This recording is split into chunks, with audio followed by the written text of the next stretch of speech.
వెనుకబడిన కులాలను ఓటు బ్యాంకుగానే రాజకీయ పార్టీలు వినియోగించుకుంటున్నాయని, ఈ పరిస్థితి మారితేనే దేశం సమగ్రంగా అభివృద్ది చెందుతుందని రాష్ట బీసీ సంక్షేమ సంఘం అధ్యకులు కేశవ శంకర్రావు, జిల్లా అధ్యకులు పలమాల శ్రీహరి తదితరులు అన్నారు. దేశ అభివృద్ది వెనుకబడిన తరగతులైన ఓబీసీల అభివృద్దితోనే ముడిపడి ఉందని కేంద్ర రాష్ట ప్రభుత్వాలు గుర్తించాలన్నారు. త్వరలో చేపట్టే జనగణనతో పాటు ఓబీసీ కులాల జనాభాను ప్రత్యేకంగా లెక్కించాలని ప్రభుత్వాలను కోరుతున్నామన్నారు. ఈ కార్యక్రమంలో యూత్ రాష్ట అధ్యకులు క్రాంతి కుమార్, రాష్ట కార్యదర్శి శైలజ, జిల్లా ఉపాధ్యకులు సలీం, జిల్లా యూత్ అధ్యకులు కిరణ్ కుమార్ తదితరులు పాల్గొన్నారు.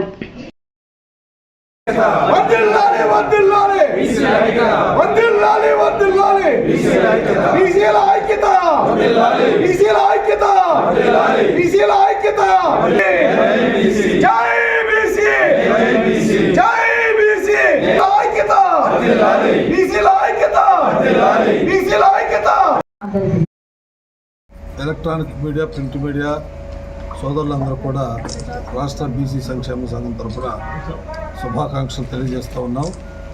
ఈరోజు రాయలసీమ పర్యటనలో భాగంగా మరి ఇటు నెల్లూరు మా జిల్లా అధ్యక్షులు పలమాల శ్రీహరి గారి సారథ్యంలో వివిధ కుల సంఘ నాయకులందరితో కూడా మరి సమావేశాన్ని ఏర్పాటు చేసుకోవటం జరిగింది.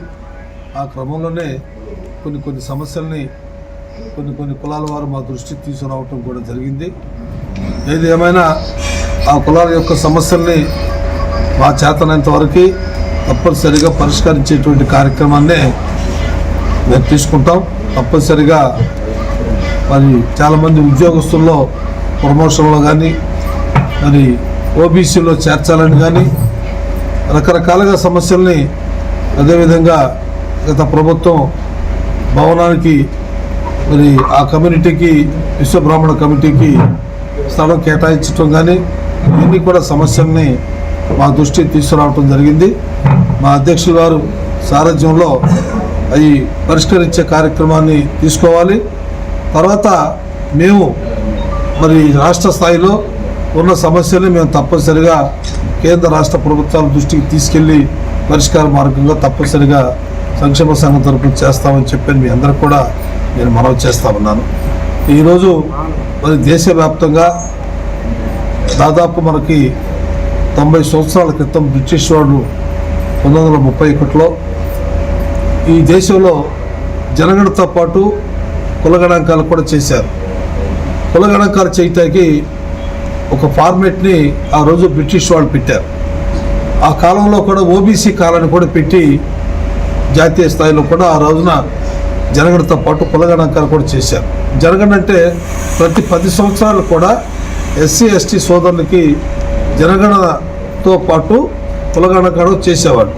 ఆ క్రమంలో మనకు దాదాపు 76 సంవత్సరాలతో స్వతంత్రం వచ్చి మరి ఈ రోజు వరకు కూడా ఆ కులగణాంకాలు చేసేటువంటి పరిస్థితి ఎక్కడ ఏ రకమైన రాజకీయ పార్టీలు కూడా చిత్తశుద్ధి లేనటువంటి విషయం మనకందరికి కూడా అర్థమవుతా ఉంది. మరి బీజేపీ వారు ప్రతిపక్షంలో ఉన్నప్పుడు ఈ దేశంలో జనగణనతో పాటు కులగణాంకాలు చేయాలి, చాలా అవసరం అనేటువంటి విషయాన్ని అనేక సందర్భాల్లో అప్పుడు ఉన్నటువంటి రాజ్నాథ్ సింగ్ గారు కానీ, అదేవిధంగా అమిత్ షా కానీ, మోడీ గారు కానీ వీరందరూ కూడా ప్రతిపక్షంలో ఉన్నప్పుడు మాట్లాడారు. చాలా సంతోషమే. కానీ వాళ్ళు 15 సంవత్సరాలు 12 సంవత్సరాల నుంచి 11 సంవత్సరాల నుంచి అధికారంలో ఉన్నారు. రకరకాలుగా మాట్లాడుతూ ఉన్నారు. ప్రతిపక్షంలో ఉన్నప్పుడు ఒక రకంగా మాట్లాడి బీసీలు ఓట్ బ్యాంకు రాజకీయాలుగా చూస్తున్నారు అనేది స్పష్టంగా మనందరం కూడా అర్థమవుతూ ఉంది. ఆ క్రమంలోనే మరి నరేంద్ర మోడీ గారిని బాబు ఈ దేశంలో మండల్ సిఫార్సు అమలు చేయాలి, మండలు 27% కేంద్రంలో విద్యా ఉద్యోగ రంగాల్లో అవకాశాలు ఇచ్చారు. మరి అలాంటి అవకాశాన్ని వాళ్ళు పూర్తి స్థాయిలో మనం జాబులు నింపలేనటువంటి పరిస్థితిలో ఉన్నాం. దీనికి కూడా ఏబిసిడి వర్గీకరణ చేయాలి అని మేము అనేక దఫాలుగా కేంద్ర మంత్రులు కానీ మరి ప్రధానమంత్రి గారి దృష్టికి తీసుకెళ్ళడం కూడా జరిగింది. అప్పుడు జస్టిస్ రోహిణి కమిషన్ కూడా వాళ్ళు ఆ రోజున అపాయింట్ చేయటం జరిగింది.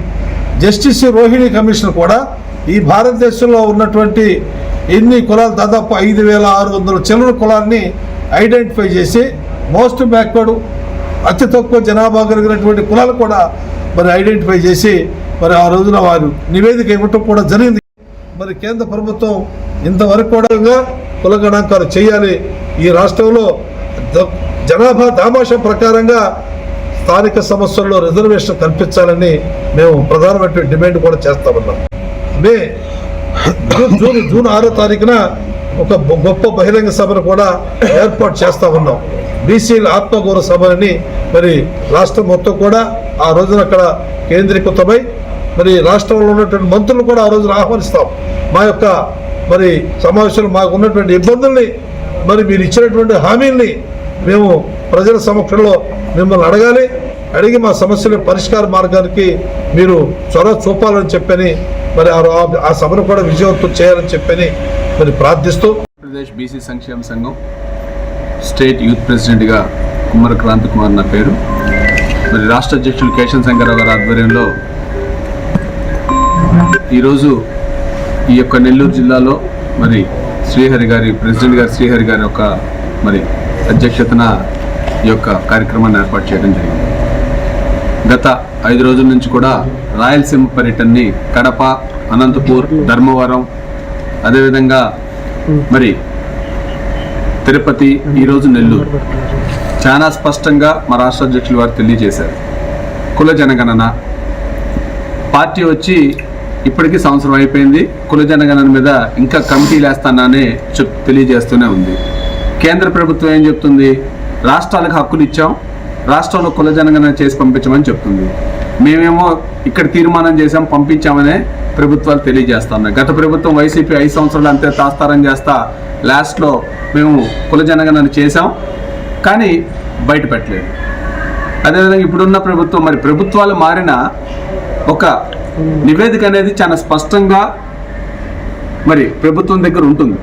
కానీ ఇప్పటి వరకు కులాల వారీగా మరి జనగణన చేయటం కానీ కులాల వారీగా చేయటం కానీ ఎక్కడ కూడా బయటికి తీసుకురావడం ఏంటనేది ఇప్పటికీ ప్రజల్లో ఒక ఆలోచన విధానంలో మాకైతే అర్థం కావట్లేదు. ఎందుకంటే ప్రభుత్వాలు మారుతానే ఉన్నాయి కానీ ఈ అంశం మీద ఒక స్పష్టత ఎందుకని ప్రభుత్వాలు ఇవ్వవు అనడానికి చాలా స్పష్టంగా వాళ్ళకి ఓట్ రాజకీయం తప్పితే వీరి భవిష్యత్ గురించి ఎటువంటి ఆలోచన లేదు, వీరి యొక్క ఎదుగుదల ఎటువంటి ఆలోచన లేదు అనే దాని మీద ఒక స్పష్టత ఉందని చాలా క్లియర్గా అర్థమవుతుంది. ఎందుకంటే ఇప్పుడు తెలంగాణలో 56% అని చాలా స్పష్టంగా రేపు ప్రశ్నిస్తూ ఉన్నా. 175 నియోజకవర్గాల్లో ఉత్తరాంధ్రలో చాలా సందర్భాల్లో మేము చెప్పాం, పార్లమెంట్ సెక్టర్ తీసుకుంటే ఇక్కడ 2-3 సీట్లు మాకు బీసీలకు కేటాయించాలి, నిధుల మీద ఒక క్లారిటీ ఇవ్వాలని చెప్పేసి మీకు ఒక అల్టిమేట్ జారీ చేస్తూ రేపు జూన్ 6వ తారీఖు లోపల మీరు చేపట్టే కార్యక్రమాన్ని సాక్షాత్తు ఏడుకొండల స్వామి దగ్గరే మీరు ఎప్పుడు చూసినా వెళ్ళి సాక్షాత్తు ఏడుకొండల స్వామి దగ్గరే మేము మీకు హామీలు ఇస్తున్నామని చెప్తున్న మిమ్మల్ని మేము కూడా సాక్షాత్తు ఏడుకొండల స్వామి దగ్గరే ఈ అల్టిమేట్ది మీరు నిరూపించుకుంటారా లేదనేది కూడా మీకు ఒక అల్టిమేట్ జారీ చేస్తున్నామని చెప్పి. శ్రీహరిరావు, నెల్లూరు జిల్లా బీసీ సంక్షేమ సంఘం అధ్యక్షుడిని మాట్లాడుతున్నాను. నేను ఓన్లీ ఒక 2 పాయింట్స్ మాత్రమే చెప్తాను. బీసీలు ఆర్థికంగా ఎదగాలి అంటే ఎన్ని రాయితీలు ఏమేమి ఇచ్చినా కూడా ఎదిగేటువంటి అవకాశం చాలా తక్కువ. నామినేటెడ్ పోస్టులు చాలా వరకు ఫిల్ చేయకుండా ఉన్నాయి. ఆల్రెడీ 1 ఇయర్ అయిపోయింది. అట్లీస్ట్ ఈ 1 ఇయర్లో ఆ నామినేటెడ్ పోస్టులు చేసుంటే అట్లీస్ట్ కొంతమంది అయినా కూడా సాటిస్ఫై ఉండేవాళ్ళు. మరి ఎందుకు డ్రాగ్ చేస్తున్నారో అర్థం కావట్లేదు. ఇది కూడా బేస్డ్ ఆన్ పాపులేషన్ ప్రకారంగా నామినేటెడ్ పోస్టులు ఇవ్వాలనేది మా డిమాండ్. తర్వాత వచ్చి మనం ప్రైవేటైజేషన్లో మనం చూసినప్పుడు అంతా కాంట్రాక్ట్ లేబర్ని ఎక్కువగా తీసుకోవడం జరుగుతూ ఉంది. కాబట్టి ఈ కాంట్రాక్ట్ లేబర్ ఎక్కువ మంది మేము మాకున్న డేటా ప్రకారంగా చూస్తే 70% బీసీస్, 20% ఎస్సీస్, ఎస్టీస్ ఒక 5%, there are no OCs at all. So దీనికంతా కారణం యాక్చువల్గా ఏంటంటే ఎక్కడైతే నలపాలో ఎక్కడైతే పిండి చేస్తున్నారో ఆడంతా కూడా బీసీ, ఎస్సీ, ఎస్టీలే ఉంటున్నారు. కాబట్టి వీటన్నింటిని దృష్టిలో పెట్టుకొని ఆర్థికంగా ఎదిగేదానికి కాంట్రాక్ట్స్లో రిజర్వేషన్ తీసుకురావాలని నేను కోరుకుంటున్నాను. Thank you. మరెన్నో వీడియోల కోసం మా ఛానల్ ని సబ్స్క్రైబ్ చేసుకుని పక్కనే ఉన్న బెల్ ఐకాన్ ని క్లిక్ చేసి యాక్టివేట్